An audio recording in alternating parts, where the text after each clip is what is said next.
We've spent decades celebrating what technology can do for us. And now we're starting to think more deeply about what technology is doing to us. And when it comes to the response to AI, I see two distinct positions. One, heavily gripped by fear. Job displacement, income uncertainty, and even the risk of an existential crisis. The other, energized by possibility, new tools, breakthroughs in longevity, reductions in cost, a future where AI does what humans used to do, freeing us to do more. The fear is real. The possibility is real.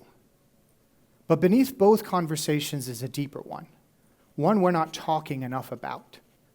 Quite possibly the greatest challenge humanity will face now and in the years ahead. A crisis of identity. And we're not yet ready. See, our work has not just been a source of income. It's been our meaning, our achievement, our sense of belonging. And that's about to change. Let me share a few stories of transitions that I've witnessed personally. John spent 32 years as a surgeon. Every day, a life in his hands. He retires at 64. 18 months later, stage 3 cancer. His wife said once his work was gone, something within him went with it. Rajiv started a company at the age of 24 out of his spare bedroom. 15 years later, 400 employees, then one acquisition. The wire transfer hit on a Tuesday. He was a multimillionaire. By Thursday, he didn't know who he was anymore or what to do with himself. I remember him telling me, I always thought of the exit as the summit. I didn't realize that was the halfway point. Mrs. Patterson spent 40 years teaching. And over her career, she taught thousands of students. She was the type of math teacher that made kids confident about math. Then she retired at the end of a school year. And by September, she didn't know who she was anymore. She said, my whole career, I've been Mrs. Patterson. Now I'm just Carol. And I don't know who Carol is. 3 different lives, one identical moment. The thing that gave them meaning disappeared. A crisis of identity emerged, and they were forced to recreate themselves. Now, the examples I just gave you only represent a small percentage of the population, but they've given us a glimpse.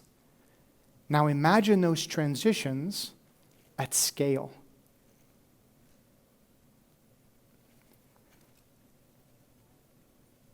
I was talking to a business owner recently who went from 120 employees down to 9 through the use of AI agents, automation, and outsourcing. This is no longer a prediction. It's already started, and it's going to accelerate. AI will change or significantly augment the way that we work. And as external roles change, we'll be forced into a deeper question. Who am I without what I do? But what if this crisis of identity actually opens a window to a realignment of human capability? What would that look like? I believe that we are on the edge of the greatest internal awakening in human history, if we choose it. A period where we can step into a life of alignment, and that fear we experience may actually be the gateway.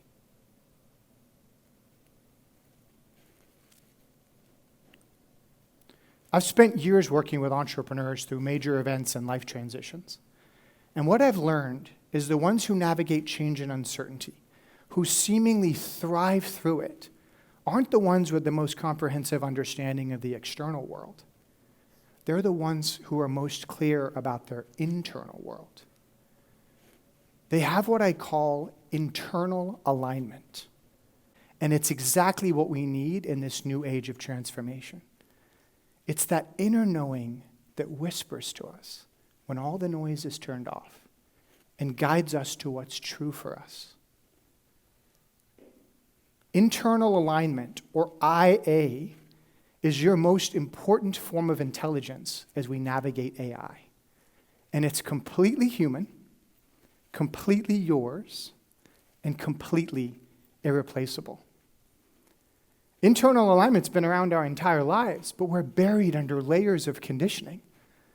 From society, social media, our parents, sorry, mom and dad, love you, telling us who to be and what to do, or that we're just not quite good enough. We were taught to get good grades, not to discover and expand our unique gifts. And over time, we got really good at listening to everyone except ourselves. Let me share an example. A friend I grew up with, his name is Marco. And Marco has always wanted to be a chef. But his father said, be an engineer. There's no money in being a chef. So he became an engineer. He even bought a house on a cul-de-sac. But every time Marco hosts a dinner party, or he gets to create a new dish, he comes alive. Watching him in the kitchen is nothing short of mesmerizing. It reminds me of that movie, Ratatouille. You know, watching Marco, he's so good, you'd wonder whether he has a little rat sitting under his cap. We were trained for a world that rewards conformity, not self-awareness. And over time, that conditioned us to ask, what should I do? Versus what am I meant to do? But now, we have a catalyst. We have a catalyst forcing us to revisit that gap. And simultaneously, the laws of business and creativity are being rewritten. An era where unique individual strengths can be amplified like never before. And once again, we have a choice. To pick a path of conditioned thinking, or to pick a path of internal alignment. So what's standing in our way? I believe it's fear. Fear often presents itself when external success and internal truth diverge. I've experienced this personally. In 2022, I was launching a book. I had a growing team and business. I was engaged to be married, and physically I looked healthy. And while at my book launch party, a friend and former coworker, Jack, came to say hello. He said, Ali, how are you doing? And I responded with a classic, I'm doing great. So glad you could be here. And he says, no, really, Ali. I know you've been going through a lot. How are you doing?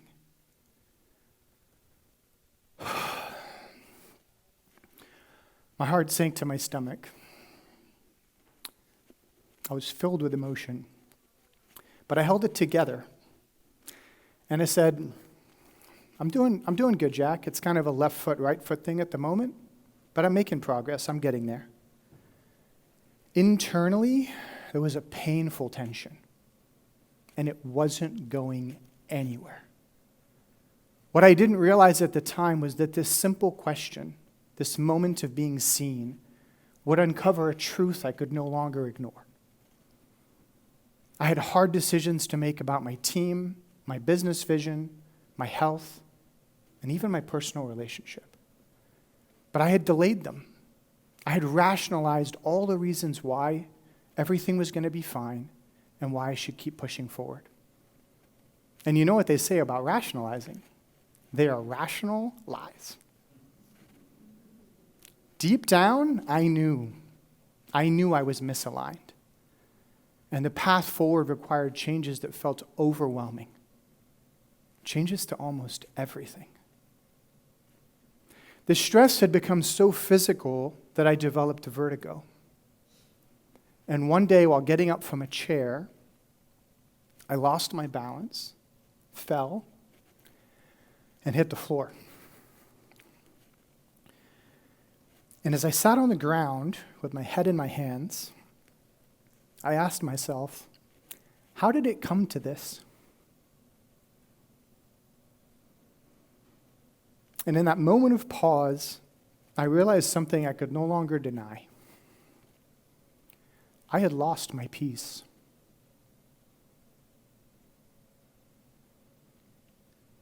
And for the first time, I accepted what I already knew.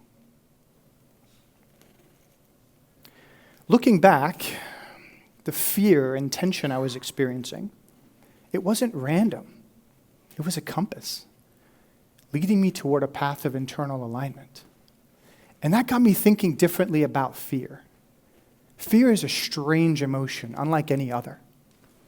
And I'd like to ask you a question, one that I've asked hundreds of people, and one that can change your life. What is your opposite of fear? Take a second to think about it. What is your opposite of fear? My opposite is trust. I fear things won't work out. I trust everything will be okay. But here's what's fascinating. When I asked this question to others, I didn't get the same answer. Some said confidence, some said courage, gratitude, love, faith, trust, curiosity, awareness. I've heard over 20 different answers. And that's when I realized something. Fear is a mirror. But one thing is consistent. What's on the other side of fear is exactly what's for you. That thing you're most afraid to do, that's not random. That's your internal alignment trying to get your attention. And one of the most powerful decisions you can ever make is to walk toward that fear and use it as a compass. Because fear is not the obstacle. Fear is the gateway to internal alignment. And when you make even one decision towards internal alignment, your life starts to shift. Your energy increases, your curiosity increases, your awareness increases, and you begin to notice possibilities and opportunities that were previously invisible to you. Because you're on a path that's aligned to what's true for you. I remember someone telling me once, I thought I was exhausted because I was doing too much. In reality, I was exhausted because I wasn't doing enough of what makes me feel alive.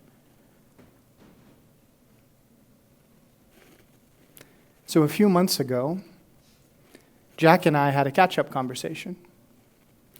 And we hadn't talked since the book launch in 2022. And of course, he asks me, how are you doing? But this time, my answer came from a different place. Since our last conversation, I had parted ways with my leadership team. I had sold the company I spent 15 years building, and I had ended my engagement. And I had started a new chapter aligned with the creative work that truly lights me up. And while I didn't have everything figured out, for the first time in a long time, I felt at peace. You see, transitions create a window of opportunity. And whether we realize it or not, humanity is going through one right now. AI will change the way that we work. But more importantly is the question of whether it changes the way we relate to ourselves. Because as the external roles we've built around productivity begin to dissolve, many of us will meet ourselves for the first time. And that can feel terrifying. But maybe fear isn't telling you you're lost. Maybe fear is the compass and the gateway to internal alignment, to the conversation you've delayed, to the decision you need to make, to the truth you've been avoiding. So allow me to ask you something. How are you doing? No, really. How are you doing? What is it that you're most afraid to do that you know you need to do? Because what's on the other side of that fear may be exactly what you're here to contribute. Because the path of internal alignment isn't just about changing your life. It's about expressing what only you can bring to the world. And that matters now more than ever. Because there's no one on this planet with your unique combination of life experience and gifts. You're it. In this age of AI, we need IA. The future won't only belong to those who master AI. It will belong to those who remain deeply connected to themselves while using it. Because the real risk is not losing our jobs. It's losing ourselves. Thank you.